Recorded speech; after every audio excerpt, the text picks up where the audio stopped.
Well, I'm glad to be back with you all. I will belabor the sermon time a little to say particularly my thanks to Deacon Sheila for her very generous leadership over the summer. It was wonderful that this could continue, and to Kristen and to Helen and to everybody else who helped with that over the summer. I'm very grateful to you all. This is a wonderful group that gathers here every week on Wednesday.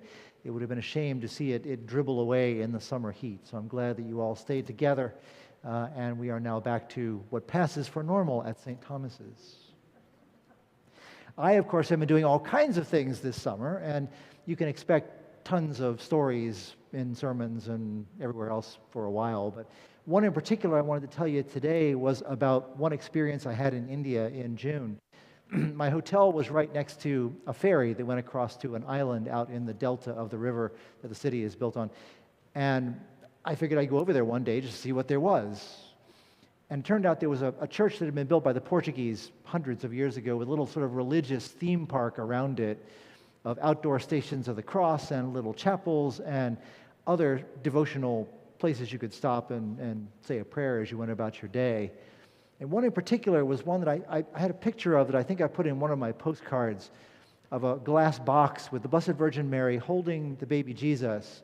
And they're both dressed in Indian costume. They're this very frilly sort of sari thing with lei, or whatever the proper term is in India, the strings of flowers around their necks. And it occurred to me to wonder that this lovely statue that's behind glass that people walk by all day, how much that connects with where that story started. We find ourselves this week between two great women saints of the church who had interesting and complex lives. Clare of Assisi, who was the daughter of a wealthy family in Assisi, but who was so struck by the preaching of St. Francis that she gave it all up and went and lived with other poor women who had been wealthy but had chosen to be poor until first St. Francis was able to give her a temporary place to live, and then the Pope said it was okay for them to be poor because you couldn't just be poor apparently at the time, you had to have permission.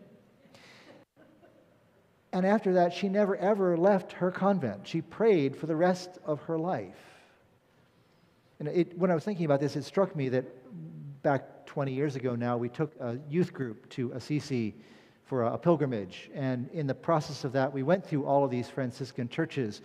And there is one where the tomb of St. Clare is. And what you do is, as you're walking through the crypt of this church, you come up to this place where there's a glass window, and the tomb is behind it. And periodically, the sisters, the poor Clares, still come in, stand around the tomb, and pray. Once again, it's behind glass. I come back again and again to this idea that somehow we're putting these real, raw stories of lives lived in faith under glass. The same is certainly true of the Blessed Virgin Mary. Her main feast day is Friday, the Feast of the Assumption. Here's this woman who made a very difficult choice very early in her life. That somehow the power of God was acting in her life, and she wasn't going to try to resist it. In fact, she was going to say, okay, bring it on.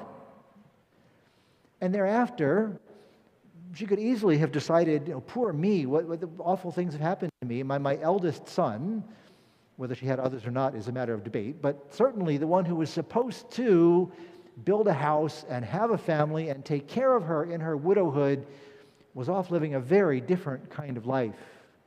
And she supported him in it. She followed him in it, became prominent in the church. We're told that she was present at Pentecost.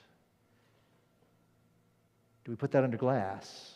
This life that could easily have been so different, could easily have been so difficult, that she could have made so little of if she had said, look what terrible things have happened to me, what am I supposed to do?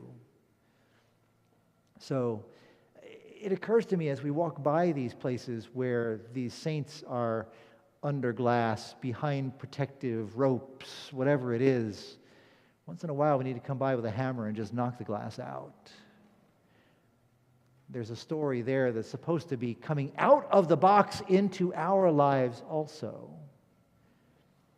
However many people may walk by these places, I wonder how much impact does it really have on them? A lot, I hope.